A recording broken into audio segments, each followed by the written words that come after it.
Vamos tomando nuestros lugares, por favor.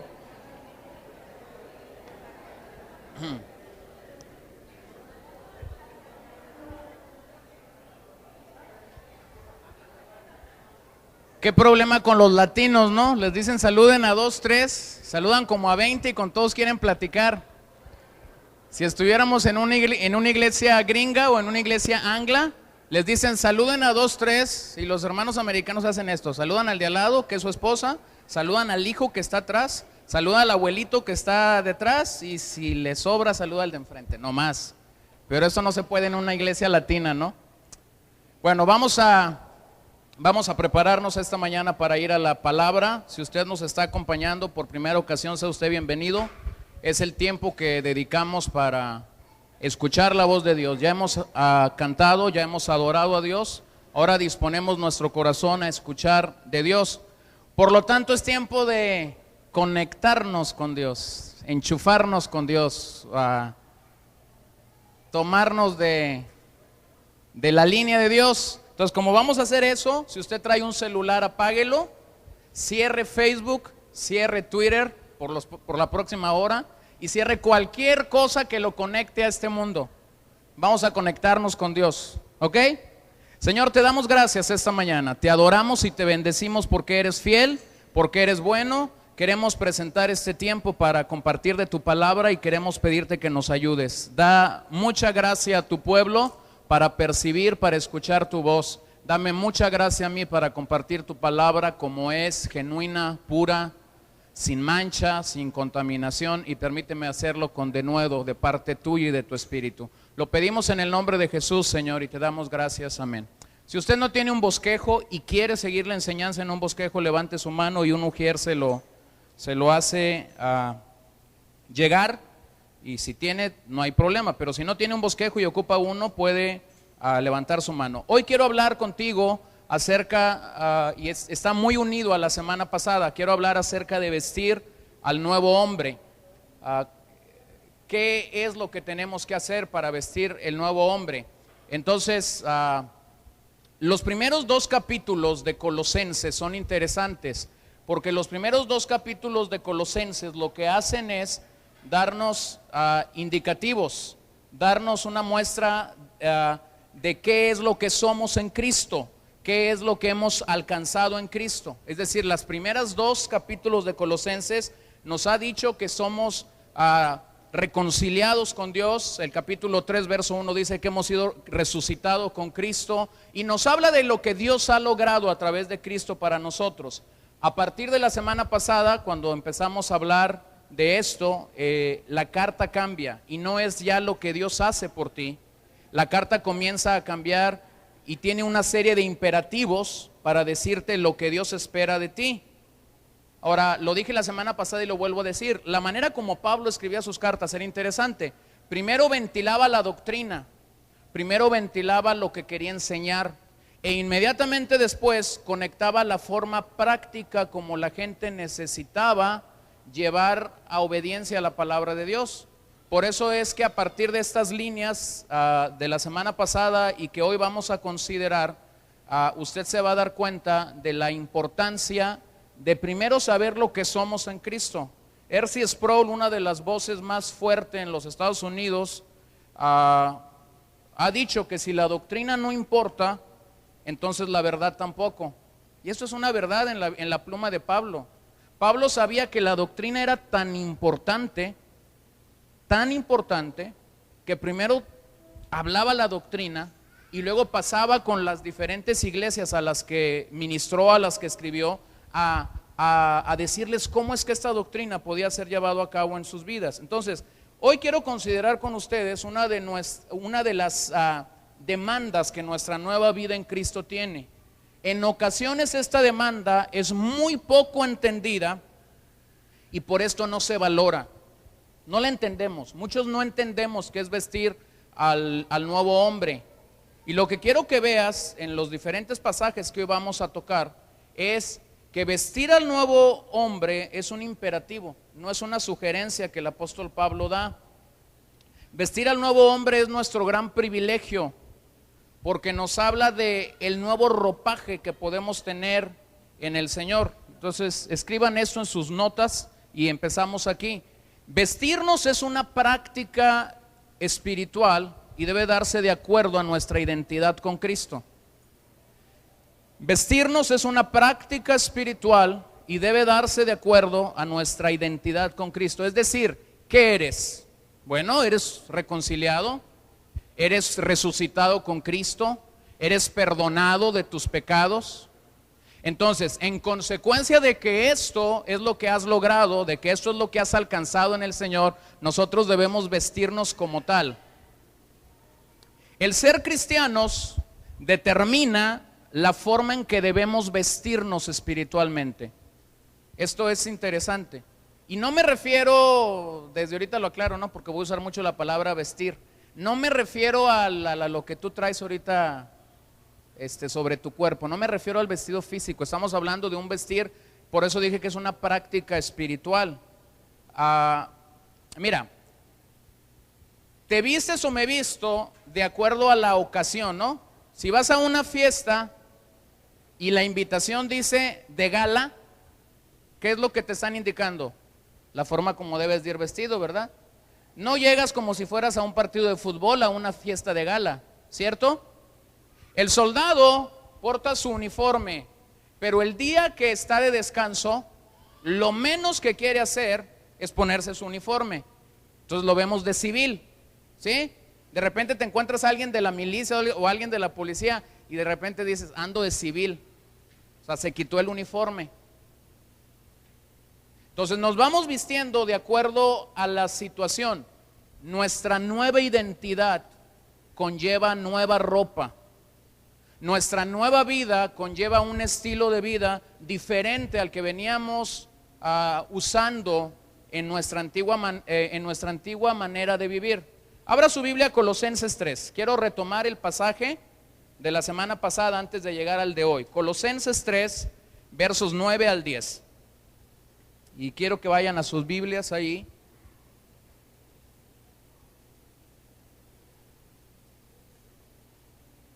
Colosenses 3, versículo 9 y 10.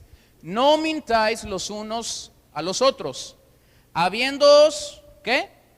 Despojado del viejo hombre con sus hechos, y revestido del nuevo, el cual conforme a la imagen del que lo creó, se va renovando hasta el conocimiento pleno. Vayan a Efesios 4, ahí mismo en sus Biblias. Efesios capítulo 4, versículo 22 al 24. Aquí se lo dijo a los efesios, es el mismo mandato, pero se lo dijo en palabras más, palabras menos. Efesios 4, verso 22. En cuanto a la pasada manera de vivir, ¿qué hay que hacer? Despojaos del viejo hombre que está viciado conforme a los deseos engañosos, y renovaos en el espíritu de vuestra mente. Y viene el mandamiento, que es la parte positiva de esto, y vestíos del nuevo hombre, creados según Dios en la justicia y santidad de la verdad. Qué fácil, ¿no? Llegamos a Cristo, Pablo nos dice, te tienes que despojar del viejo hombre, tienes que renovar tu entendimiento y tienes que vestirte del nuevo hombre. Qué fácil se ve, ¿no? La realidad es que muchos no entendemos lo que pasa. A ver, déjenme, se los pongo de una manera visible para ustedes. Un buen día un pecador llega a la iglesia, llega a Cristo y trae su vestido. Vente para acá para que te vean todos. ¿Cómo es el vestido de un pecador? Bueno, lo voy a usar así, ¿no? Viene en harapos, viene todo sucio, viene todo manchado. Su vestimenta es una vestimenta que para el mundo es normal. Ay, está en adulterio, ay, está en adulterio. Ay, es un ladrón, ay, es un ladrón. ¿Por qué? Porque todos sin Cristo poseemos harapos, vestidos manchados y sucios por el pecado. Entonces, llega este pecador, de los más pecadores, aunque ustedes no lo crean, Y llega este pecador a Cristo. Y cuando llega a Cristo, entonces vean el evangelio lo que hace. El evangelio lo que hace es, viene al corazón de esta persona, causa perdón, causa gracia. Pero vean esto, lo que el evangelio no hace es quitarle el vestido, es quitarle el ropaje, no lo hace. Entonces aquí está la clave de este mensaje. Muchos hemos pensado que llegar a Cristo es que Cristo te quita el ropaje, no te lo quita. Fíjense las dos palabras que leímos, dice, despójate del viejo hombre. Entonces, despójate ahora sí el ropaje.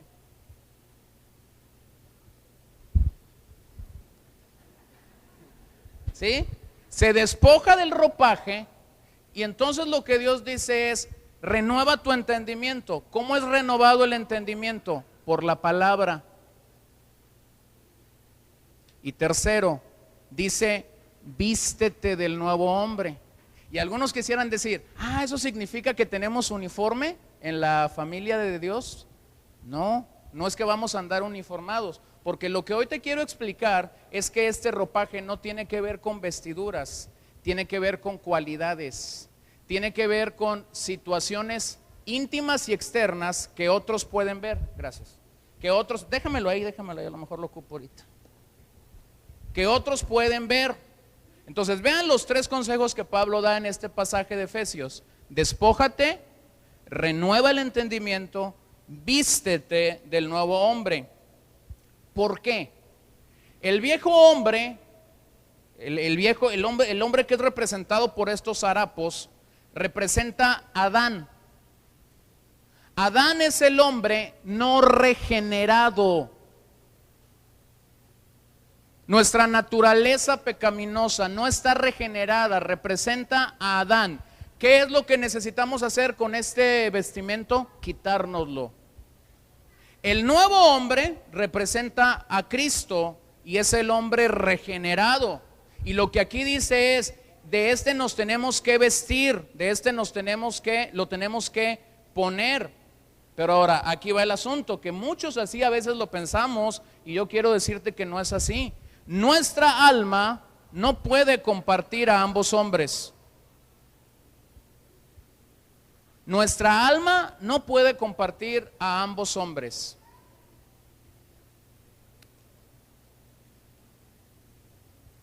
Di conmigo, ¿Adán o Cristo? Pero aquí va el asunto. No puedes tener una alma partida por la mitad donde el 50% sea Adán y el 50% sea Cristo.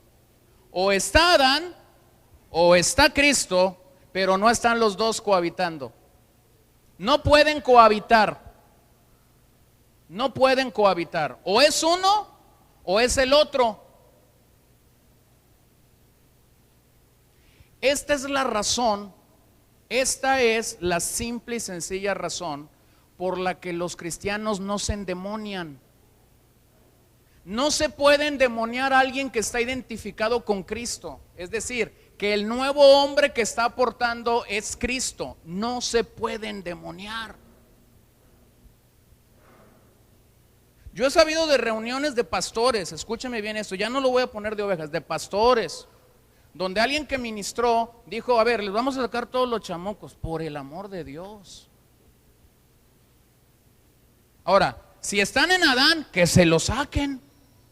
Pero si estás en Cristo, ¿cómo es posible que Adán y Cristo cohabiten en una misma alma? No es posible. No lo es, porque no se puede compartir tu alma, o estás en Adán o estás en Cristo. Mira, la salvación incluye la partida de un viejo hombre y la llegada de uno nuevo. Esto es la salvación. La salvación no añade algo a tu vida. La salvación viene y lo que hace es la partida del viejo hombre y la llegada de uno nuevo. Si no es así, si no lo entendemos así, entonces lo único que la salvación está haciendo es añadirte algo. Y si la salvación solo añade, entonces no transforma. Y el concepto de salvación en el Nuevo Testamento no es algo que se añade a tu vida, es algo que viene a transformar tu vida. Por eso Pablo escribió a los Corintios un pasaje muy conocido, y él dijo: de manera que si alguno está en Cristo, ¿qué es? Nueva criatura es. Está Cristo, ya no está Adán. Las cosas viejas pasaron, he aquí todas son hechas nuevas. Hay un nuevo ser gobernando y reinando en tu vida. Entonces, aquí está el asunto. El viejo hombre no se remienda, se desecha. Es como si cuando este pecador que vino ahorita con nosotros dijera: Señor, yo me quiero quedar con el mismo vestido. Dime dónde me pongo para que cosas la vestimenta. Jesús dice: no estás entendiendo. El nuevo nacimiento, el identificarte con Cristo en la resurrección, conlleva que el viejo hombre no se remienda. El viejo hombre se tiene que ir. No se remienda, se tiene que ir. Y cuando el viejo hombre se va, cuando nos quitamos este ropaje, entonces Dios en su infinita gracia nos da un nuevo vestido. Entonces, muchas veces nos quedamos cortos porque solamente rechazamos al viejo hombre, pero no entramos en la dinámica de un nuevo hombre. Y la Biblia nos habla del nuevo hombre. Y la Biblia nos habla qué es lo que el nuevo hombre tiene que hacer. Lenski, que es un comentarista bíblico, dice que el viejo hombre no puede experimentar ni la conversión, ni puede ser renovado, solo es sustituido por uno nuevo. Entonces no cohabitan. Miren lo que dice Gálatas 5:16. Digo pues, andad en el Espíritu y no satisfagáis los deseos de la carne. Ahora aquí empezamos. Abroches el cinturón. La semana pasada yo le hablaba acerca de privar la carne, de que nuestra carne tiene que ser privada de aquellos apetitos a los que nuestra carne está acostumbrada. Y veíamos que había dos tipos de cosas a las que habíamos que privarnos. A algunas Pablo decía: hazlas morir. Y a otras Pablo decía: déjalas, es decir, ya no las practiques más. Pero aquí está nuestro verdadero y más grande enemigo. Nuestro verdadero y más grande enemigo es la carne, no el viejo hombre. A ver, se lo voy a decir más claro. De repente yo escucho cristianos que cuando están siendo tentados, que cuando están pasando por momentos adversos o difíciles, dicen: es que el viejo hombre no me quiere dejar. ¿Qué pasó con el viejo hombre? Se fue, ¿no? Porque no puede venir el nuevo si el viejo está. Ya lo expliqué. Adán o Cristo. Viene el nuevo hombre. ¿Cuál es el problema? El problema es que viene a un cuerpo viejo. Es decir, lo que Dios no hace cuando nos salva es quitarnos nuestro cuerpo, nuestra carne, el asiento de nuestra carne. No nos lo cambia. Y el problema es que la carne no se cristianiza. O sea, tú eres cristiano, yo soy cristiano, pero mi carne sigue teniendo toda la inclinación hacia el pecado. Digo, tengo que dar todo esto para poder llegar al vestido. Porque mira, nuestro más grande enemigo no es Satanás ni sus demonios. ¿Qué pasó en la cruz? ¿Triunfó Dios o triunfó Satanás? ¿Quién triunfa? Dios, a través de la persona de Cristo. Sí, Satanás es nuestro enemigo, sí lo es y lo reconocemos, pero eso es un enemigo que ya está ¿qué? Vencido, derrotado, ya está derrotado. Y le hemos dado un poder sobre la vida de la gente, le hemos dado una autoridad tremenda. No es Satanás, Satanás ya está vencido. Nuestro peor enemigo es la carne. La batalla espiritual más grande que tú y yo libramos cada día cuando amanecemos y nos paramos frente al espejo es que allí está tu más grande enemigo, tú mismo. Tú mismo. Entonces, pecamos porque nuestro nuevo hombre habita en un cuerpo viejo que Efesios dice que está viciado, nuestro cuerpo está viciado, es decir, tiene un vicio. Hace unos años se hizo famoso aquí en la ciudad los casinos, ¿no? Antes era común ver a las señoras en el jardín o ahí en el porche jugando a la lotería o apostando, y era común verlos, ¿no? De repente nos ponen un casino, nos ponen otro casino, nos ponen otro casino. ¿Usted ha pasado por ahí? A todas horas hay carros. Parece que regalan algo. ¿Sí? Parece que están regalando algo. Entonces, ya para no decir que, ay, y parece, he conocido a muchas señoras que tienen este mal, ¿no? No sé si es de señoras, pero es de todos, pero las señoras como que tienen una inclinación mayor. Entonces el otro día platicaba con una y decía, ay, pues volví a ir al casino ayer, nomás fui un ratito, 4 horas. Y entonces yo le digo, pero usted tiene problemas con eso. No, yo no. Yo soy ludópata nomás. Dije yo, se suena bonito, ¿no? La adicción a esto, al juego, ¿no? Entonces suena bonito que te digan, no soy vicioso, pero soy ludópata. Entonces estaba ahí en una reunión, está llegando a escuchar de la palabra, y cuando digo, ¿alguien quiere que oremos por algo? Dice, sí, yo quiero que oren para que ya se me quite esto.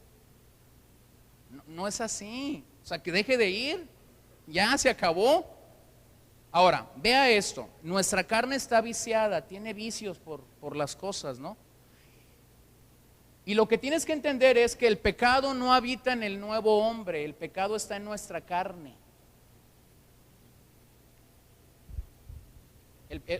No puede habitar el pecado en el nuevo hombre, es un ser regenerado, es un ser espiritual, es la nueva creación de Dios en nuestra vida, no puede habitar el pecado aquí.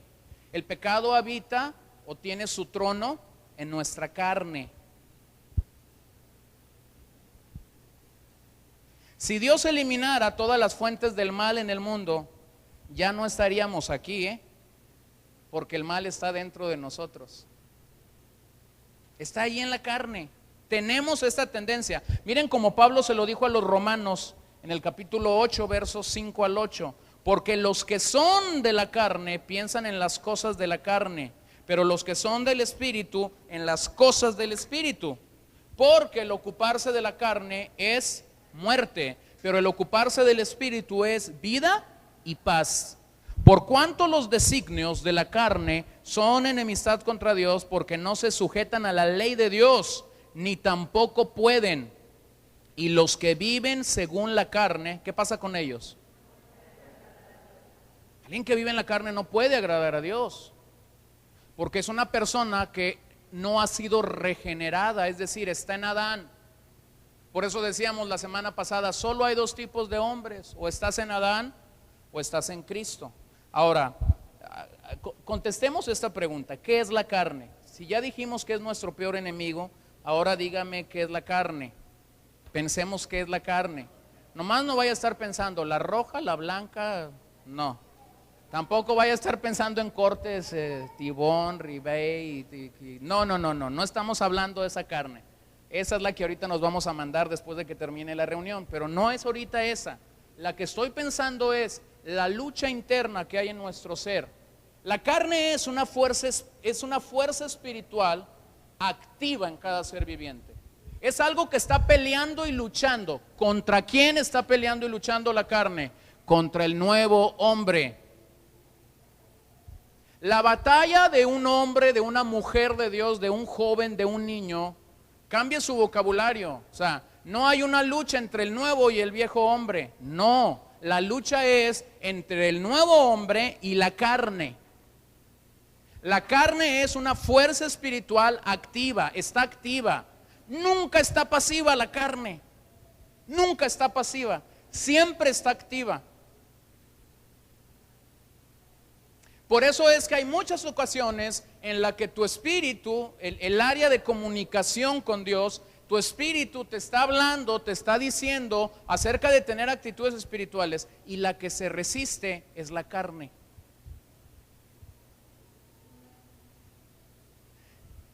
¿No has leído la Biblia en el día?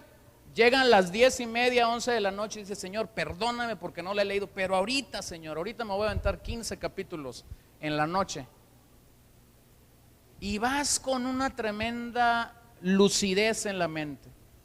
Llegas a tu casa y resulta que los ojos se te comienzan a marear. Peor si agarras la Biblia y encuentras uno de esos salmos donde dice, donde la Biblia nos lleva a descansa en el Señor y que pon tu confianza en el Señor. Hermanos, agarran la Biblia de almohada porque la tomaron muy literal y dicen descansa en el Señor y aquí está, Señor, me estás hablando. Ah, para eso sí te habla. ¿Tienes sueño? Digo, ¿no tienes sueño? Te voy a pasar la receta que nunca falla en nuestra carne. No te puedes dormir, lee la Biblia, pruébalo. Así comienza a venir el sueño. ¿Por qué? Porque tu carne se está resistiendo a eso. Y es algo normal que entendemos.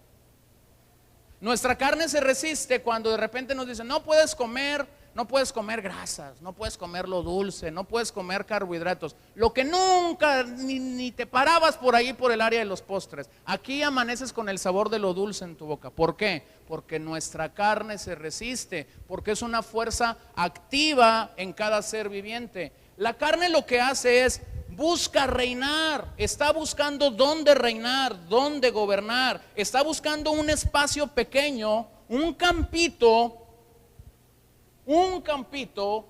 para poder reinar y gobernar allí.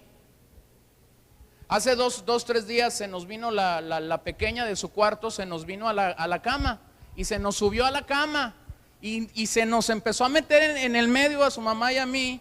Y entonces yo le digo, vete a tu cama. Y ella me dice, papá, aquí hay espacio. Esa es la carne. La carne anda rodeándonos y la carne anda viendo dónde hay un espacio para allí meterse, para allí acomodarse y allí gobernar. Bueno, a esas horas de la noche yo ya me dijo, aquí hay un espacio. Y les voy a hacer lo que hace la carne. A mí me dijo, aquí hay un espacio. Yo le dije, aquí hay un espacio, quédate ya. ¿Qué voy a andar pensando en llevar y no? Así es la carne, como gana espacios en nuestro ser, en nuestro cuerpo. Entonces, el problema es este, mira, si tratas de vencer a la carne con esfuerzo personal, con esfuerzo humano, si la carne la quieres derrotar a través de tu esfuerzo, es muy peligroso, porque rápidamente vas a crecer en orgullo. Te vas a sentir orgulloso de que venciste a la carne por tus propias capacidades. Entonces, algunos todavía decimos, yo vencí esto porque tengo mucha fuerza de voluntad. Orgullo. Es orgullo. Y lo que no nos damos cuenta es, la carne está reinando y gobernando a través del orgullo sobre nuestras vidas. Mira, lo interesante de la carne es, andar en el Espíritu es el único camino a la victoria en esta lucha. La única receta que el Nuevo Testamento da para poder triunfar sobre la carne es que andemos en el Espíritu. Es decir, no vencemos la carne a través de nuestra propia carne, no la vencemos por fuerza de voluntad, no la vencemos por nuestras capacidades, vencemos la carne cuando andamos en el Espíritu. Ahora pasen a Colosenses 3, ya se me fue la mitad del mensaje en la introducción, así que vamos a ir a correr allá. Colosenses 3 y vamos a leer versos 12 al 14. Hay dos tipos de vestiduras, dos tipos de elementos que nos tenemos que colocar. Una vez que nos hemos despojado del viejo hombre, hay cosas internas que Pablo dice que nos tenemos que vestir.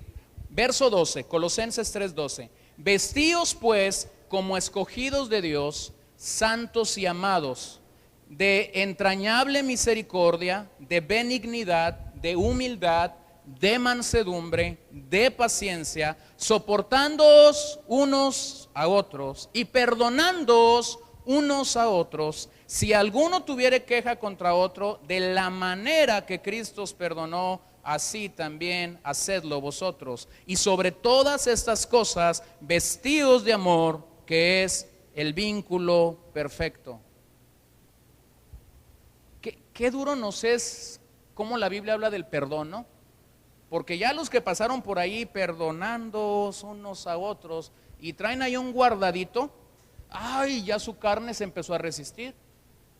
Y tú vas a saber, ¿y por qué sabes eso? ¿Tú qué me sabes? No, yo no te sé nada. Pero cuando yo he tenido problemas para perdonar a alguien y me encuentro con esto no le gusta a mi carne. Entonces, vean algo, el mandamiento claro del apóstol Pablo aquí es: vistan, hay que vestir al nuevo hombre. Y lo que vamos entendiendo en la carta es que hay una progresión. Primero nos resucita en Cristo, luego nos pide que nos despojemos del viejo hombre y ahora nos dice: vistan al nuevo hombre. Se usan tres términos, o Pablo usa tres términos aquí al hablar de este vestido. Son tres términos del Antiguo Testamento. Los tres términos se les daban a la nación de Israel. Dice que somos escogidos de Dios, es decir, el acto lleno de la gracia de Dios, la forma como Él nos escoge para la salvación. Este es todo un dilema a nivel teológico. Es todo un dilema a nivel teológico. Y como yo lo menciono siempre, ni me voy a ir al extremo izquierdo ni me voy a ir al extremo derecho. La manera como vamos al centro de cómo es que somos escogidos por Dios es: somos predestinados, y la predestinación es en Cristo. Es decir, Dios predestinó a la humanidad que estaba en pecado, pero lo hace a través de Cristo, es decir, a través de la muerte en el Calvario. Cuando a un pecador se le comparte el evangelio y el pecador lo recibe, en ese momento es que Dios lo escoge para la salvación. Pero no es como que Dios escogió a Jesús y a Andrea y no nos escogió a todos los demás que estamos aquí. ¿Sí se da cuenta? Porque es una corriente muy fuerte. Algunos dicen: no, es que Dios ya escogió a los que van a ser salvos. ¿Y dónde quedamos los que a lo mejor no nos escogió?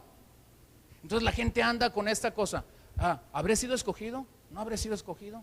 ¿Me estaría haciendo tonto? ¿O no seré yo? Mira, la predestinación es en Cristo. Porque de tal manera amó Dios al mundo, que entregó ¿qué? A su Hijo. ¿Para qué? Para que todo aquel que crea, no se pierda, mas tenga vida eterna. ¿Amó a quién? Al mundo. ¿Quién cabe ahí en el mundo? Todo ser viviente, todos. Entonces, por eso es que la iglesia proclama el mensaje del evangelio. Proclamamos el mensaje del evangelio y algunos lo rechazan y otros lo van a creer. Cuando esos lo creen y ponen su vista en el Calvario, entonces es que Dios dice: eres un escogido. Pero no hay como que unos tienen palomita y otros tienen flechitas, ¿no? El segundo término que usa es que no solamente son escogidos de Dios los colosenses, sino son santos, es decir, apartados por Dios para un propósito. Y el tercero es amados, es decir, somos el objeto de amor de Dios. Estas tres cosas Dios las manifestaba al pueblo de Israel. El pueblo de Israel era su pueblo escogido, era su pueblo santo y era su pueblo amado. Ahora que estamos en Cristo, ahora que hemos resucitado con Cristo, entonces tenemos estos tres distintivos: somos los escogidos de Dios, somos su pueblo santo, somos su pueblo amado. Es decir, somos el pueblo de Dios. Somos el pueblo de Dios. Y entonces debemos vestirnos en congruencia a esto que Dios ha hecho por nosotros. Voy a pasar por estas características. Primero, tenemos que vestirnos de entrañable misericordia. Entrañable misericordia. La palabra ahí entrañable viene de la palabra entrañas, es decir, se origina en el fondo de nuestro ser. Esta palabra en la Biblia es muy fuerte porque incluye el corazón, los pulmones, el hígado y los riñones. Es decir, se consideraba que las vísceras era el centro de las emociones. ¿Ha escuchado usted cuando de repente pasa una situación? ¡Ah! Alguien responde así, ¿no? Y luego lo califican y dicen: fulano de tal es muy visceral. Es decir, respondió con sus vísceras. Es adecuado el término, O sea, respondió, está viendo una situación, comienza a sentir algo acá adentro y recibe una orden desde el centro de sus emociones para que su boca declare algo. Bueno, es a lo que Pablo está diciendo: vístanse desde adentro desde sus entrañas, y vístanse de misericordia. Aquí misericordia es piedad, simpatía o compasión. Entonces necesitamos vestirnos desde lo más íntimo de nuestro ser de simpatía, de compasión y de piedad. Y quiero que noten algo, todas estas cualidades las retrata perfectamente Cristo. Santiago 5:11 dice que el Señor es muy compasivo y misericordioso. ¿Quién es compasivo y misericordioso? El Señor. Entonces, aprendemos de Él entrañable misericordia. Segundo, Pablo dice, vístanse de benignidad. Benignidad aquí es dulzura. Es algo fácil de llevar. Benignidad es la gracia que penetra todo el ser de una persona y suaviza dureza. Esto es lo que hace la benignidad. Es una gracia, penetra el ser de una persona y suaviza su dureza. Y Jesús lo dijo, ¿no? Mi yugo es fácil y ligera, liviana mi carga. Es decir, es fácil de llevar. Es fácil de llevar. Tenemos que vestirnos de esto. Tercero, vístanse de humildad, dice Pablo. La palabra griega aquí sugiere que humildad comience en nuestra relación con Dios. ¿Dónde comienza la humildad verdadera? En nuestra relación con Dios. Esta no debe ser falsa. Hay mucha falsa humildad en nuestros días. Y ya lo hemos visto en esta carta cuando los maestros, los herejes que estaban enseñando falsamente, tergiversando el evangelio entre esta iglesia, ya vimos que se vestían de falsa humildad. Es decir, hacían ver algo a la congregación que no eran. Y necesitamos vestirnos de verdadera humildad. Jesús le dijo a sus seguidores, aprendan de mí que soy manso y humilde de corazón. ¿Se da cuenta? Jesús es el modelo de estas cualidades. Dentro del concepto romano que había de victorias, de batallas, se dice que cuando un general romano iba y conquistaba una ciudad, un imperio, hacía una proeza militar, cuando él llegaba a Roma de nuevo, él hacía un desfile, era el desfile triunfal de esa victoria. Y lo que impactaba de este desfile era que cuando él entraba por Roma, entraba por las principales calles. Y él llevaba ahí a la vista de todos, él llevaba sus logros, llevaba sus tesoros, llevaba el dinero que había poseído, pero llevaba esclavos. Y los esclavos hacían ver que este hombre realmente había tenido un gran impacto, había hecho una gran proeza. Pero había una cosita muy interesante ahí con los romanos. En el carruaje donde este capitán, donde este hombre de guerra iba con él un esclavo. Y fíjense cuál era la función de este esclavo. Recordarle a este gran general, eres mortal. Eres mortal. Para eso iba en el carruaje. Porque todos los demás lo ovacionaban, celebraban su victoria, su triunfo. ¿Y esto qué hace con nuestra carne? Nos eleva tremendamente. Es más, una de las armas favoritas de Satanás para golpear a un líder, a una familia, a una congregación, es el orgullo, cuando crecemos en orgullo. Entonces va el esclavo ese y le va diciendo, eres mortal. Eres mortal.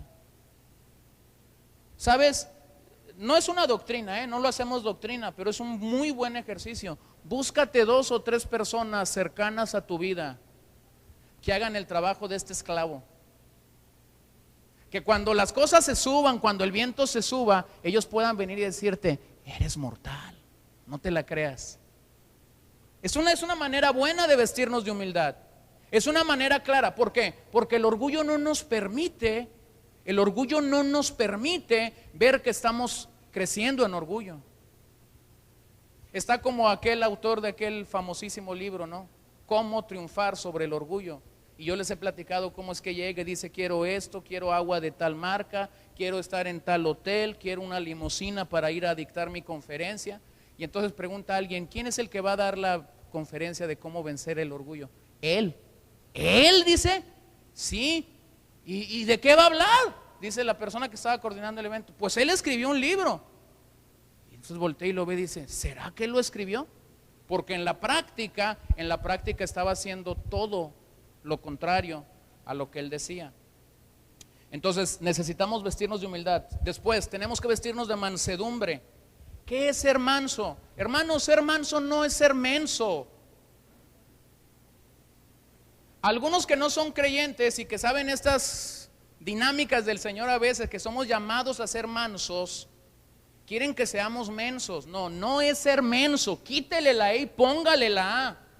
Parece, pero no es lo mismo. Mansedumbre es vivir bajo la fuerza y el control del Espíritu Santo.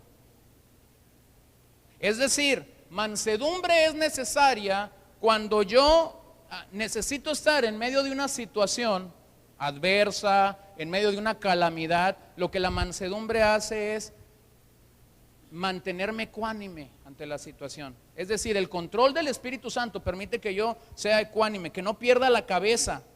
¿Ha estado usted en alguna situación donde ha perdido la cabeza por completo? Muchas veces, ¿cierto? Muchas veces hemos estado en situaciones así. Mansedumbre es calma, tranquilo, todo está bajo control.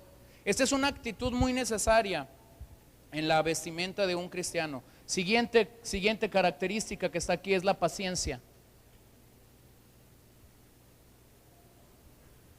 Paciencia.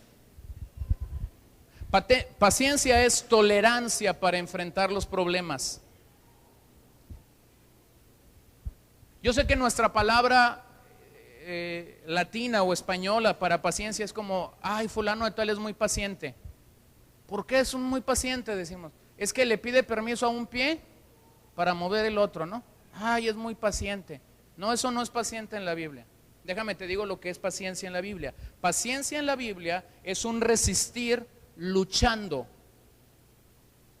Es por ejemplo cuando alguien llega a compartir la fe y está compartiendo la fe y sabe que está Juanita, Panchita y Socorrito. Son pero de hueso colorado, lo contrario a lo que tú estás compartiendo. Y tú estás ahí y tú estás compartiendo y tú les ves las caras así como de, te quieren comer, ¿no? ¡Ah!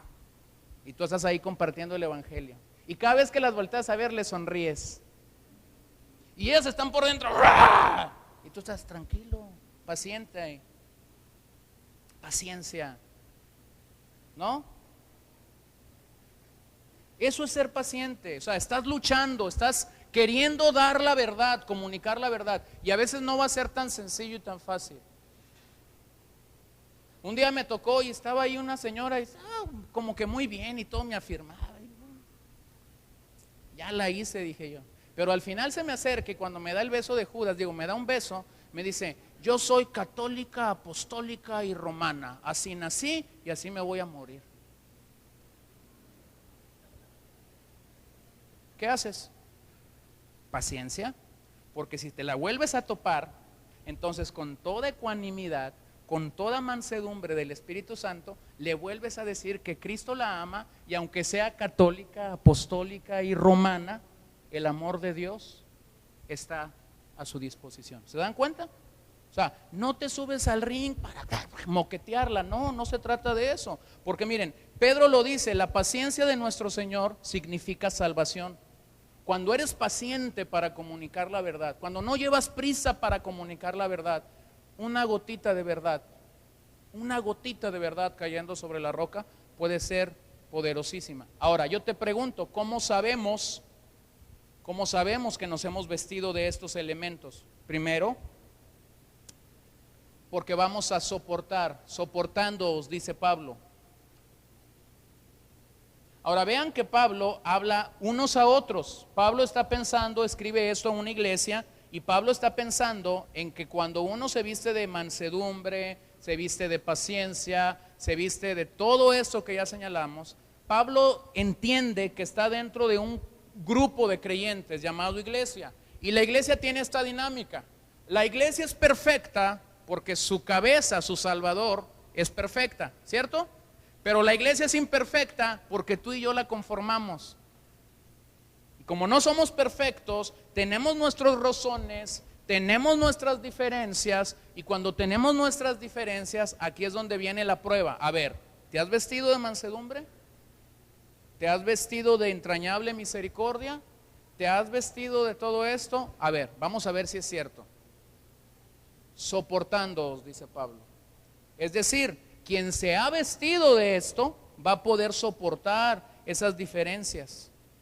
Este es el sufrimiento. Soportar a alguien es el sufrimiento que debemos experimentar por otros miembros en el cuerpo de Cristo, mientras estamos ayudándoles y mientras estamos edificándoles. Vamos soportando sus faltas, vamos soportando sus errores. Hay dos pasajes que quiero leer aquí. Primera de Corintios 4:12. Nos fatigamos trabajando con nuestras propias manos, dice Pablo. Nos maldicen, y vean la respuesta de Pablo. ¿Qué hacemos? Bendecimos. Padecemos persecución y la soportamos. ¿Qué es lo más fácil cuando alguien te maldice? ¿Qué es lo más fácil? Dígamelo. Regresarle, ¿verdad? Maldecirlo. Es lo más fácil. Se te metió un carro no sé de dónde salió, del espacio, yo creo que se te metió. Y entonces ahorita vas a ver, te le sacas y te le vuelves a meter.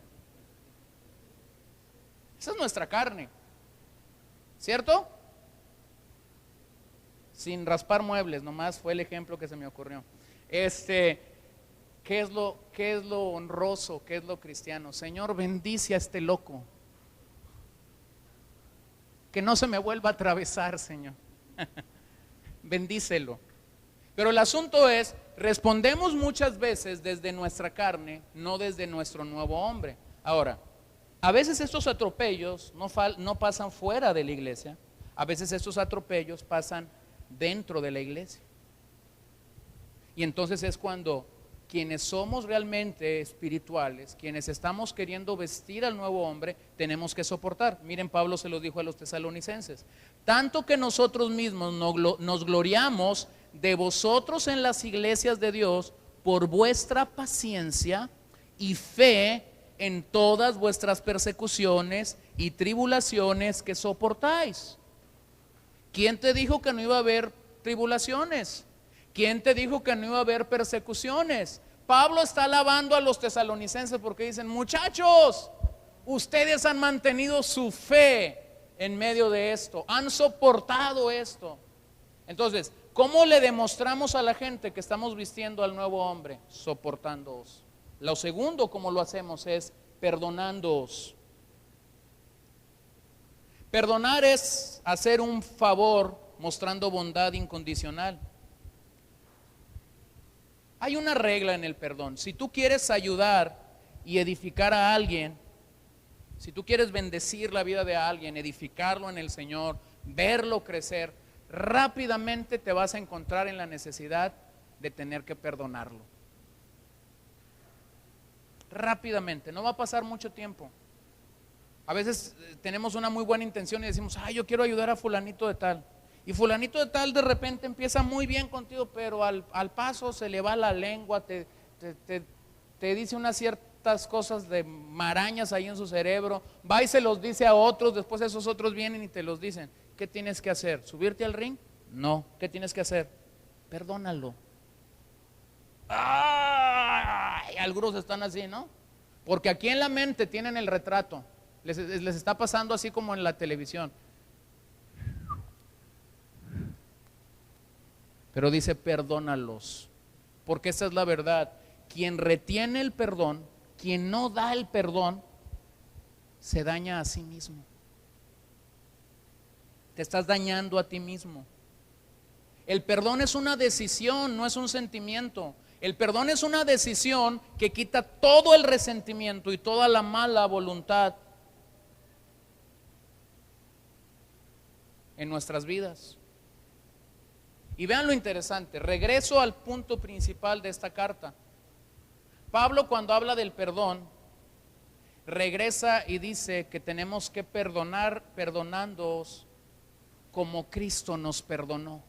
Es decir, el ejemplo de perdón que tenemos no es Pablo, no es Filemón, no es Onésimo, no. El ejemplo de perdón que tenemos, ¿quién es? Cristo. Cristo nos perdonó. Nadie ha dicho jamás que perdonar es algo fácil. Perdonar es algo inmensamente difícil para nuestra carne. Pero cuando estamos vistiéndonos del Señor, entonces viene la voz del apóstol y dice, perdona. Y nuestra carne se puede resistir, pero inmediatamente viene el ejemplo, así como Cristo te perdonó.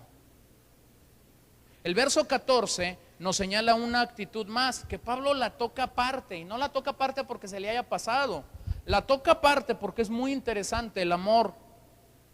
El amor encabeza la lista del fruto del Espíritu Santo en Gálatas 5. Mas el fruto del Espíritu Santo es amor. Encabeza la lista de este pasaje de Pablo a la iglesia en Galacia. Luego Pablo tiene todo un capítulo escrito en la carta de los Corintios sobre el amor. Yo solamente quiero ver el capítulo 13, verso 13. Y ahora permanece la fe, la esperanza y el amor, estos tres, pero el mayor de ellos es el amor. Fe, esperanza y amor, pero el mayor es el amor. ¿Por qué Pablo deja aparte el amor? La razón por la que deja aparte el amor es porque el amor une perfectamente las cualidades anteriores. ¿Cómo es que puedes mostrar entrañable misericordia? ¿Cómo es que puedes mostrar humildad? ¿Cómo es que puedes mostrar benignidad en tu vida? ¿Cómo lo puedes mostrar? Lo que une todas estas características que tenemos que portar y vestir como cristianos es el amor. El amor permite que todo lo que hemos mencionado funcione de manera adecuada. Es el agente de verdadera unidad en la iglesia, el amor. Es la parte más visible de nuestro vestuario. El amor es la parte más visible de nuestro vestuario. Pero tiene que ser un amor genuino, no falso. No falso. Estamos muy acostumbrados a mostrar el amor de una manera a veces muy humana, ¿no? De repente si yo llego, por ejemplo, y saludo a él y paso un tiempo y lo abrazo y le digo ¿cómo estás? Y ay, me quedo 5 minutos, me voy, ¿cómo me ama? Hermano, eso es muy humano. Es muy humano eso. Cualquiera lo hace. Yo puedo pasar con él y porque tengo una relación con él, porque él me conoce, yo le conozco, yo pudiera pasar un domingo y hacerle así. Y no le dije nada. Y él sabe que lo estoy amando. Entonces, somos mucho a veces de apapacho, de abrazo, de beso. Y decimos, ay, cómo nos amamos. Pero nos damos la espalda y nos clavan el puñal en la espalda. Entonces, vea esto. Yo prefiero, guárdese sus abrazos, guárdese sus besos, guárdese todo lo que se quiera guardar. Yo prefiero que no me dé nada de eso, pero que no me clave el puñal en la espalda. Y yo creo que usted también lo prefiere, ¿cierto? Bueno, los besucones van a decir, no, a mí sí, a mí sí.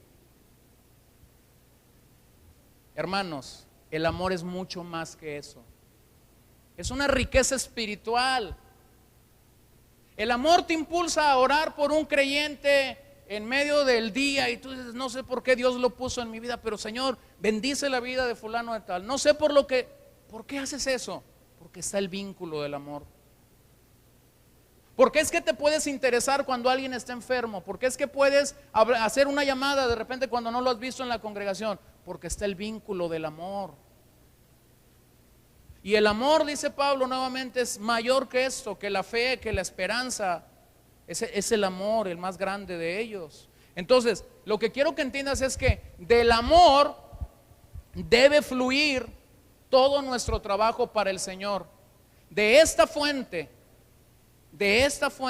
debe surgir todo nuestro trabajo para el Señor. Pablo no era un predicador que no hubiese sufrido.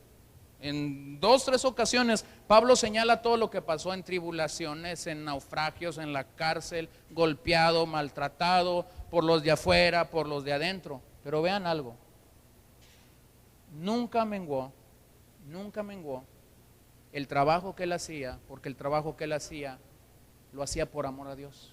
Entonces tenemos que vestirnos de esto, tenemos que vestirnos de esto. Y luego tenemos las externas, vestiduras externas, es decir, ¿cómo yo puedo saber que tú te estás vistiendo de entrañable misericordia, de benignidad, si no lo veo? No, yo no veo qué tanta benignidad tienes tú, yo no veo qué tanto mansedumbre tienes tú, yo no veo qué tanta misericordia, no es algo que se ve. La manifestación sería que nos soportamos y que nos amamos, pero no, el vestido no se ve. Ahora Pablo dice, eso no se ve, pero pasa a la segunda cosa, y esto sí se ve.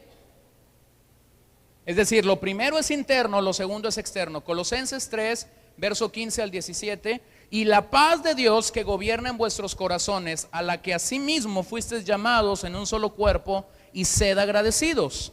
La palabra de Cristo more en abundancia en vosotros, enseñándoos y exhortándoos unos a otros en toda sabiduría, cantando con gracia en vuestros corazones al Señor, con salmos e himnos y cánticos espirituales. Y todo lo que hacéis, sea de palabra o de hecho, hacedlo todo en el nombre del Señor Jesús, dando gracias a Dios Padre por medio de Él. ¿Qué es lo primero que se ve cuando alguien está vistiéndose de Cristo? La paz de Dios. La paz de Dios. Aquí la palabra griega sugiere acuerdo, pacto, trato. Es decir, entramos en un acuerdo con Dios, entramos en un pacto, en un trato con Dios. Todo lo que hacemos en la vida nos debe distinguir por esto, porque estamos en paz con Dios. Por cierto, paz que no podías lograr de ninguna otra manera, sino solamente viniendo al Señor. Y Pablo se lo dijo a los romanos, justificados pues por la fe, tenemos paz para con Dios, por medio de nuestro Señor Jesucristo. ¿Por medio de quién? De Jesucristo. No hay otra manera en la que obtenemos paz. Pero vean cómo se los dijo a los filipenses en el 4:7. Y la paz de Dios que sobrepasa todo entendimiento, guardará vuestros corazones y vuestros pensamientos en Cristo Jesús. Yo puedo ver, tú puedes ver en la vida de una persona si está en paz o no con Dios. ¿Qué hacíamos antes cuando no teníamos paz con Dios? Algunos se comían las uñas, otros se jalaban los pelos, otros les agarra la onda de caminar y caminar, se acaban los zapatos, se acaban el suelo y no logran tener paz.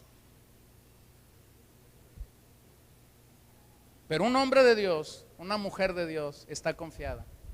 He orado a mi Padre, sé que Él puede rescatarme, sé que Él puede hacer la obra, no sé cómo lo va a hacer, pero su paz sobrepasa todo entendimiento. Y tú dices, wow, la paz de Dios está con su vida.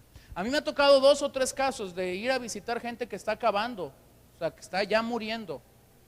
Y uno va y a veces se pone muy espiritual, Señor, dame una palabra para darle a esta vida. Y tú llegas con el ímpetu de querer ministrar y resulta que el que sale ministrado eres tú, ¿no? Porque tú llegas ahí y te das cuenta, la paz de Dios.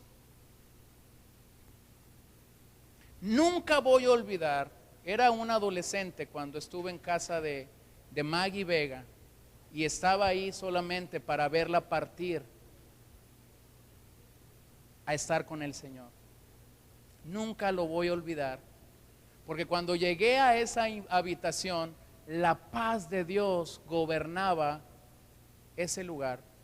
5 años enfrentando el cáncer. Y lo único que hice cuando llegué a ese lugar fue tomar la mano de aquella mujer y hacer una sola pregunta, porque ya no hablaba. La pregunta que hice ¿es la hora? Y ella apretó la mano. Y yo entendí, la hora había llegado. No era importante yo, no era importante el resto de la gente que estaba ahí. La paz de Dios que sobrepasa todo entendimiento estaba en ese lugar. Alcé mi corazón a Dios, bendije su vida, la entregué, oramos Cité las palabras preciosas de Pablo a Timoteo, he peleado la batalla. Subí a mi carro porque entendía que había familia y quería dejar a la familia con ella. 5 o 6 minutos después la llamada a mi celular entró diciendo: Maggie ha partido.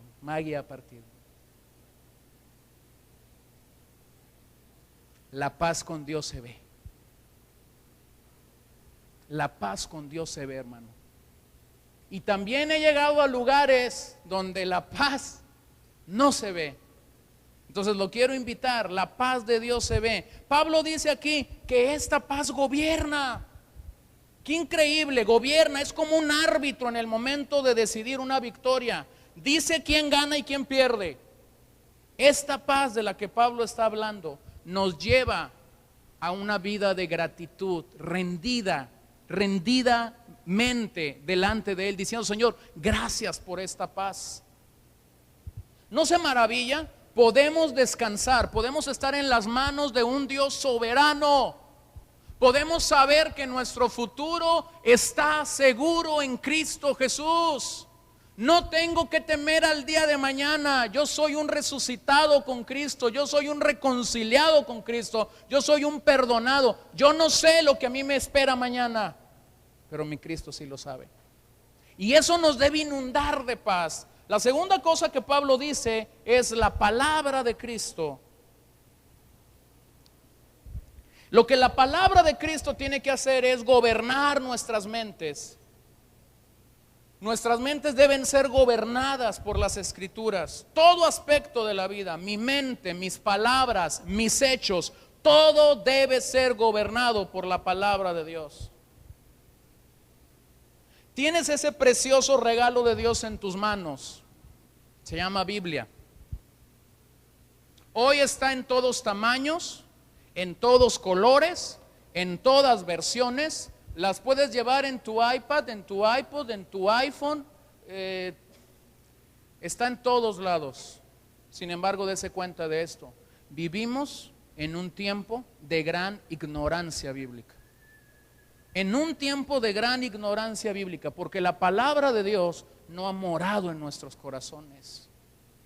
La palabra se lee, la palabra se memoriza, la palabra se estudia, la palabra se escudriña, la palabra se medita.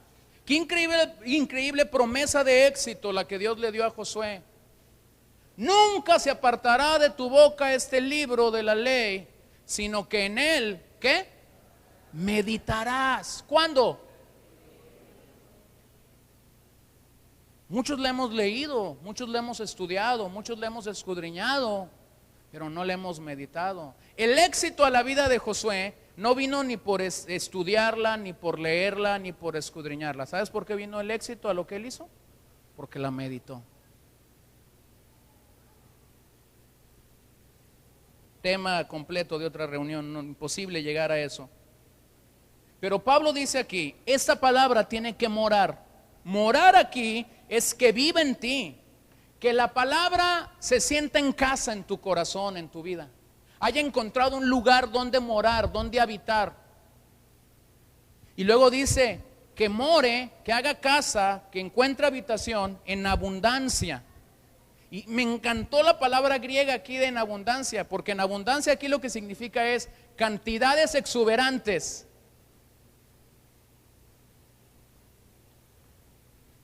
Sé de una señora que cuando va al mandado le encanta comprar puré de tomate y lo compra en cantidades exuberantes.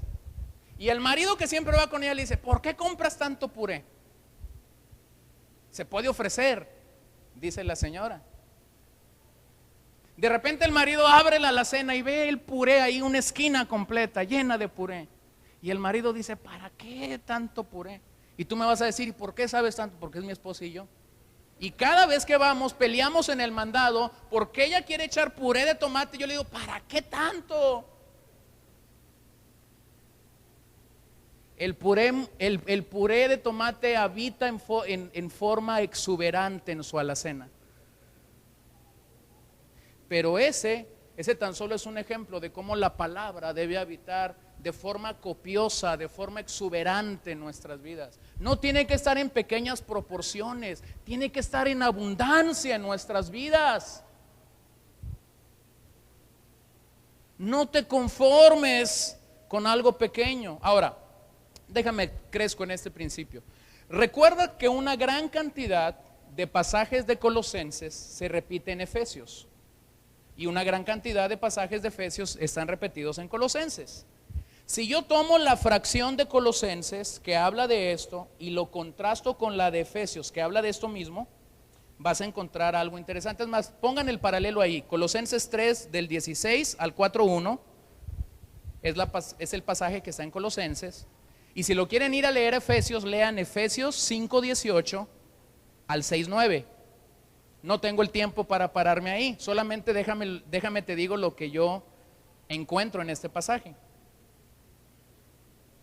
Esta misma verdad tiene dos caras. ¿Una moneda traes? Espero que sí. Esta misma verdad tiene dos caras.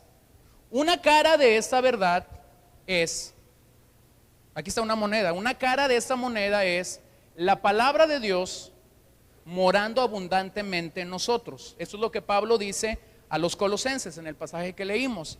Si tú vas al pasaje en Efesios, lo que el pasaje en Efesios dice, y le volteo la cara, es ser llenos del Espíritu Santo. Colosenses dice, la palabra de Cristo more abundantemente en ustedes. Efesios dice, sean llenos del Espíritu Santo. Ahora déjame te digo esto. Lamentablemente muchas veces llamamos llenura del Espíritu a experiencias místicas, éxtasis emocionales y todo tipo de experiencias sensoriales que no tienen nada que ver con el control de la palabra en mi vida. Lean por favor estos dos pasajes y van a entender que los mismos resultados que Pablo da en Colosenses por ser llenos de la palabra de Dios, Pablo los da en Efesios por ser llenos del Espíritu Santo. Y puedes llegar a la conclusión que yo llegué. Ser llenos del Espíritu es ser controlados por su palabra. Ser llenos del Espíritu es ser controlados por su palabra, es decir, es que la palabra está morando abundantemente. Y dejar que la palabra more en abundancia es estar controlados por el Espíritu Santo. No me crea, no me lo crea. Vaya y léalo a su casa y vea que los mismos resultados de que la palabra de Dios more en nuestras vidas son los mismos resultados de ser llenos del Espíritu Santo.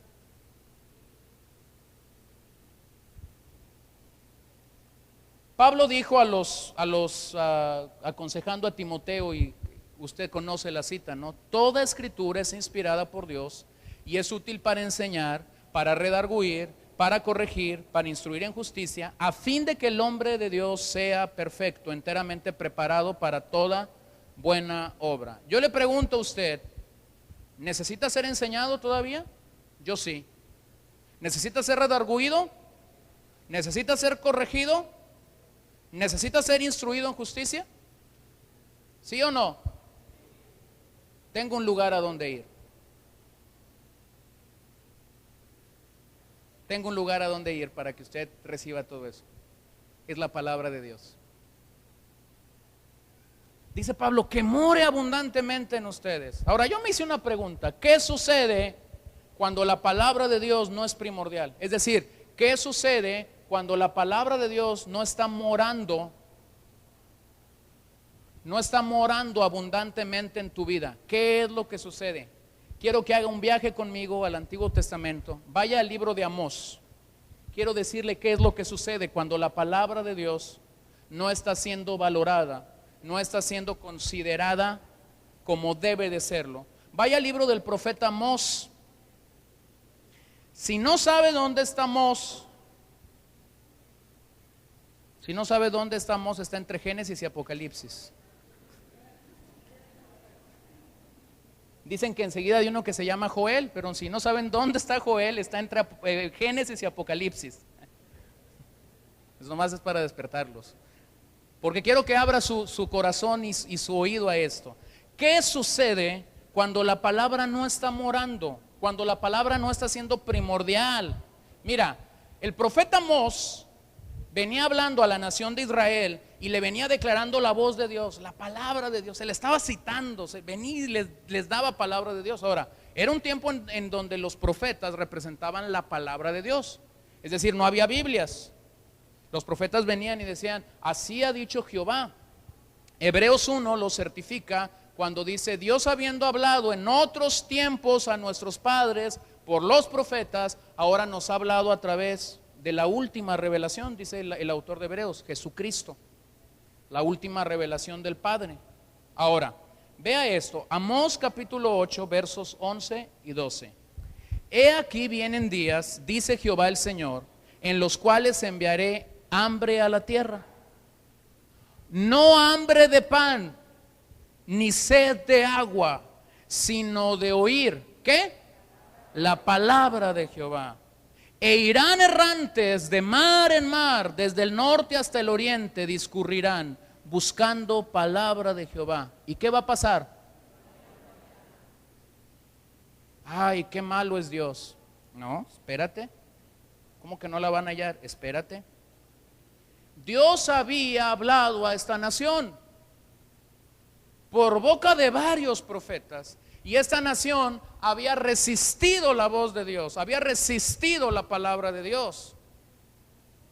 Entonces Dios dice, los voy a juzgar. Los voy a juzgar. Y algunos cuando dicen los van a juzgar, a lo mejor dicen, ¿a qué nación nos irá a entregar? Después los entregó a una nación, pero antes de entregarlos a esa nación, antes de que Israel fuera llevado cautivo a Siria, Dios trajo su juicio sobre esa nación. ¿Cuál fue el juicio de Dios?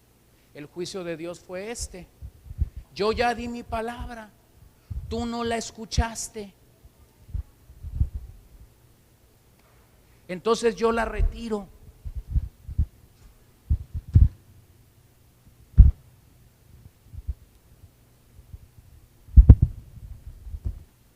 Yo ya di mi palabra, no la pelaste, no la obedeciste, no quisiste atender mi voz, no fue importante para ti. ¿Quisiste que morara en pequeñas proporciones? ¿Quisiste que nomás la Biblia te dijera lo que era cómodo para ti? Entonces dice Dios, antes de mandarte cautivo, te voy a juzgar. Y el juicio es este: voy a retirar mi palabra de ti. Y entonces Dios retiró la palabra sobre Israel. Y luego vean lo que Dios dice: van a andar errantes de mar en mar, buscando la palabra de Dios. Y alguien pudiera decir, yo sé que todo el que busca la palabra de Dios la va a hallar. Pero les tengo sorpresa. Aquí dice que la iban a buscar y no la iban, se venden, y no la iban a encontrar. ¿Se da cuenta? La iban a buscar, ¿de dónde? De mar en mar, y no la iban a encontrar. Entonces, escucha esto: cuando la palabra de Dios no mora en nosotros, no es primordial, no se le ha dado la importancia que la palabra tiene, Dios sigue trayendo juicio en nuestros días. Este es el juicio de Dios. El juicio de Dios es: no quisiste oír mi voz, no quisiste atender la voz de Dios de forma personal en una congregación. Entonces esto es lo que Dios dice. Nomás espero que no sea esta, ¿no? Lo que Dios dice es: yo voy a retirar mi palabra de un púlpito. Y se va. ¿Qué queda? Dígamelo, ¿qué queda? Porque toda escritura es inspirada por Dios y es útil para todo lo que dijimos. Si la palabra se esfuma, se va porque Dios la retira, lo único que puede quedar es filosofía humana, es pensamiento humano, pero lo de Dios se fue. ¿Por qué? Porque no se valoró, porque no se apreció la palabra de Dios a un pueblo. Y lo mismo que puede pasar en una congregación, puede pasar en tu vida personal. Si tú no valoras la palabra de Dios, si la palabra de Dios no está morando abundantemente en tu vida, entonces Dios un buen día la puede retirar de ti. Y vas a andar errante buscándola. Ahora, ¿cómo manifestamos que la palabra de Dios mora en nuestras vidas? 3 cosas. Nos enseñamos unos a otros. ¿Cómo nos enseñamos? Con la palabra. Impartimos la verdad de Dios, y esto es de forma positiva, esto es de forma afirmativa. Es decir, vamos enseñándoos, mira lo que Dios me está enseñando, lo que Dios está mostrando a mi vida es esto. Mira qué grande es su amor en la palabra. Y lo vas compartiendo. La segunda forma como muestras que la palabra está morando es exhortas. Exhortación es lo mismo, pero sería el lado negativo. ¿A quién le gusta que lo exhorten? A nadie. ¿Qué es lo que hace la exhortación? Sabes que tu vida está caminando mal a la luz de lo que la palabra dice, a la luz de lo que la escritura dice, tú andas mal. Algunos reciben la exhortación, otros no la van a recibir. Tercero, ¿qué dice Pablo? Cantando. ¿Cómo manifiesto que la palabra de Dios está morando en mi vida? Cantando. Y me encanta lo que Pablo dice, porque no nada más dice cantando, dice que hay que cantar. Dice que hay que cantar salmos, himnos y cánticos espirituales. Los salmos están contenidos ya en la Biblia, hay 150 salmos. Si tú ves una gran cantidad de nuestra himnología, de la himnología del siglo, de la iglesia del siglo XXI, no canta salmos. Y cuando digo salmos, yo no me refiero a que agarres un versículo de un salmo y digas, vamos a cantar el salmo fulano. No. Hemos dejado de cantar salmos completos. Y Pablo dice, canten salmos. Segundo dice, canten himnos. Los himnos en el Nuevo Testamento eran un tipo de cánticos que se elevaban a Dios, y lo que los himnos hacían eran elevar la persona y obra de Jesucristo. Porque Él nos salvó, porque Él nos rescató, porque Él nos perdonó. Elevaban únicamente el nombre de Cristo. Lo tercero que dice Pablo es cánticos espirituales. El cántico espiritual es aquel tipo de canto que es un testimonio cantado. Es decir, lo que Dios ha hecho en tu vida. Y por eso tú vienes en adoración, en alabanza, en exaltación. Ahora noten eso. La iglesia en nuestros días difícilmente sabe lo que es cantar salmos. Cantamos pocos himnos, pero cantamos muchos cánticos espirituales. Es decir, cantamos de las experiencias de aquellos que componen en cómo se identificaron con Cristo. ¿Sabes que hay himnos que han prevalecido 300, 400, 500, 600 años? Castillo Fuerte es nuestro Dios, un himno escrito en el movimiento de la Reforma por Martín Lutero, sigue cantándose. ¿Qué es lo que ha hecho que Castillo Fuerte sea un himno que no se ha perdido? Su contenido. Castillo Fuerte es nuestro Dios. Los himnos son los cantos que han prevalecido por generaciones, por años, porque bien vale la pena cantar lo que los autores escribieron acerca de Cristo. El problema es que la mayoría de alabanza de nuestros días canta cánticos espirituales. Y tenemos que tener un equilibrio, tenemos que cantar salmos, tenemos que cantar himnos y tenemos que cantar cánticos espirituales. Me encanta lo que John MacArthur dice acerca de esto. Nuestra adoración es pobre porque nuestro conocimiento es pobre. Y nuestro conocimiento es pobre porque nuestra predicación es pobre.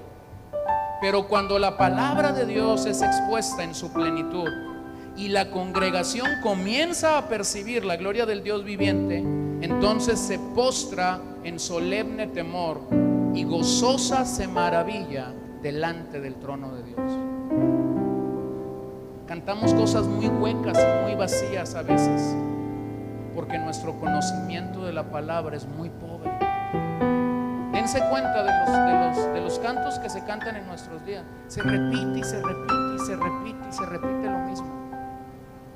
Ya parece disco rayado. No es así. No es así. Pero nuestra alabanza es tan pobre porque nuestro conocimiento del Dios al que queremos adorar es pobre. Tercero que Pablo dice, el nombre del Señor. ¿Qué significa hacer todo en el nombre de Jesús? Lo que esto significa es actuar de manera consecuente con su carácter y su voluntad. Esto debe ser un principio básico en nuestras vidas. Hacedlo todo para su gloria. Todo lo que hacemos, hermano, lo tenemos que hacer para su gloria. Y si lo que tú haces no es para la gloria del Señor, no le pongas entonces el calificativo. Pablo le dijo a los corintios: si pues coméis o bebéis o hacéis otra cosa, hacedlo todo para la gloria de Dios. Cuando nosotros llevamos el nombre de Jesús en alto, somos sus embajadores. Entonces vea esto: yo sí puedo saber cuando la paz de Dios está gobernando sobre la vida de una persona. Yo sí puedo saber cuando la palabra está gobernando. ¿Cómo sé que está gobernando? Porque es una persona que enseña, que amonesta, es una persona que canta y la palabra está en su boca. Uno de los hombres que más retó mi vida, que más desafió mi vida a ser un hombre que predicara la Biblia fue don Fermín García. Y él ya tiene como unos 8 años completamente retirado del ministerio. Sufrió derrames cerebrales que nadie sabe por qué vive. Más de 15 derrames cerebrales. El hombre fue un titán del evangelio, un hombre que predicaba la Biblia. Su mensaje era sumamente sencillo, pero era bíblico.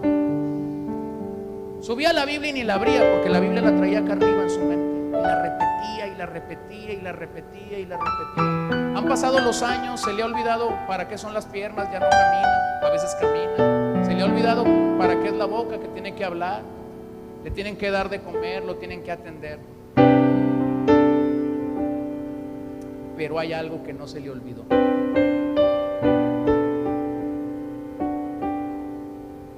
Quienes lo cuidan, sus hijos, su esposa, testifican que por las madrugadas escuchan la voz de aquel hombre citando Biblia.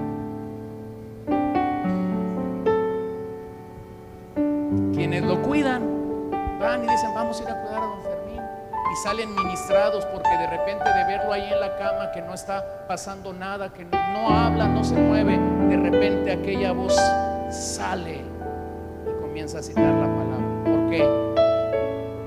Porque la palabra moró abundantemente en su vida. Romanos 13:14: sino vestíos del Señor Jesucristo y no proveáis para los deseos de la carne. ¿De qué nos vamos a vestir? ¿Quién modela misericordia? ¿Quién modela benignidad? ¿Quién nos modela humildad? ¿Quién nos modela amor? ¿Quién? Cristo. El nuevo hombre es vestido cuando nos vestimos de Cristo. Entonces, vestir la nueva vida es vestirnos de Cristo, y es nuestro deber, pero también es nuestro privilegio. El día de mañana, cuando vayas a tu trabajo, vayas a tu negocio, estés con tu familia, te pregunto: ¿la gente podría ver a Jesús en tu vida? Cuando otros te ven, ¿podrían ver a Jesús en tu vida? Si tú me dices: no lo pudieran ver, entonces vístete de Él.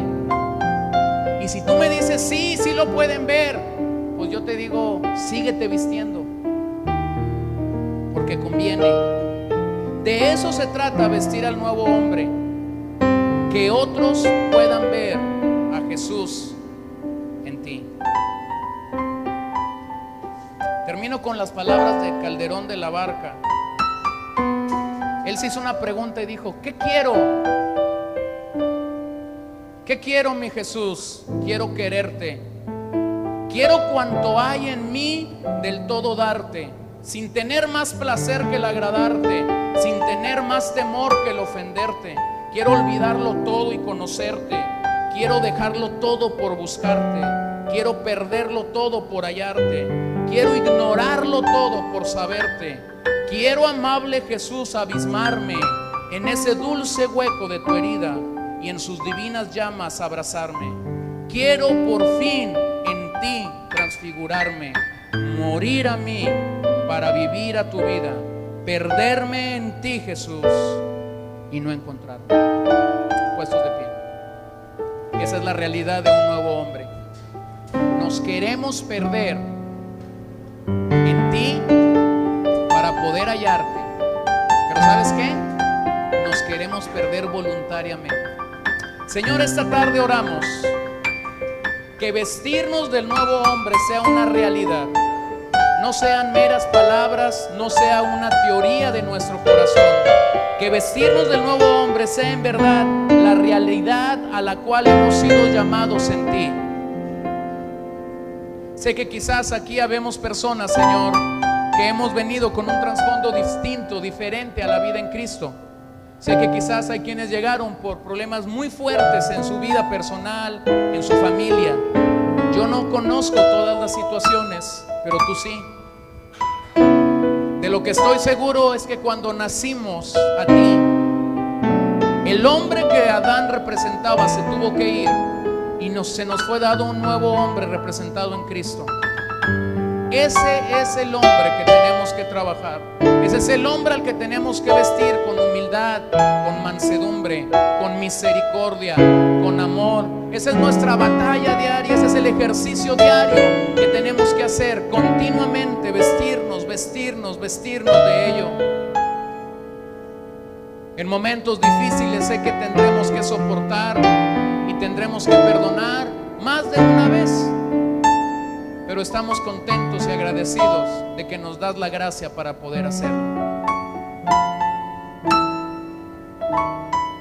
A la par, Señor, pedimos que pueda ser visible para otros que tu paz habita en nuestras vidas, que esta paz que sobrepasa todo entendimiento ha guardado nuestros corazones. Ya estamos en paz con Dios y por eso es que buscamos la paz con los hombres.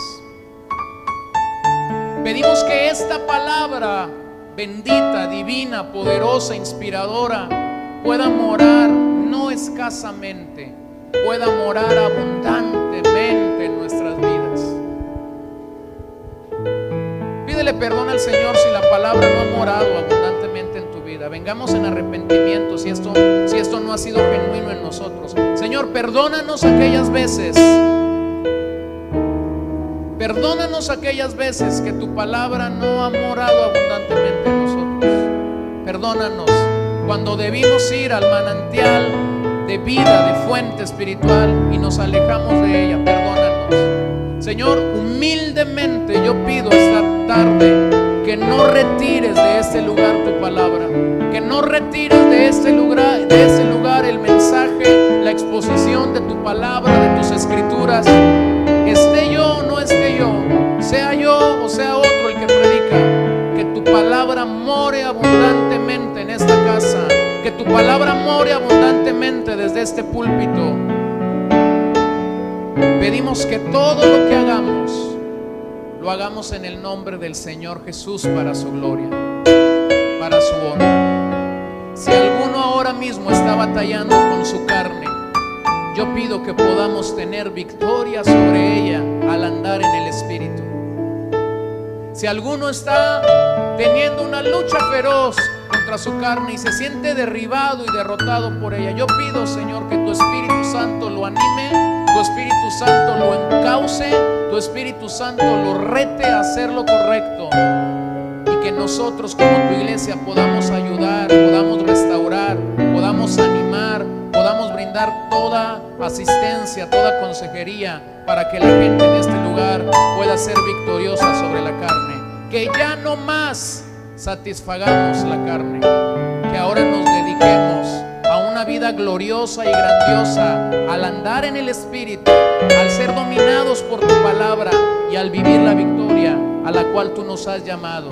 Te lo pedimos en esta tarde, en el nombre de Jesús. Levanta tus manos un momentito y terminemos agradeciendo a Dios. Agradécele a Dios. Vengamos en acción de gracias.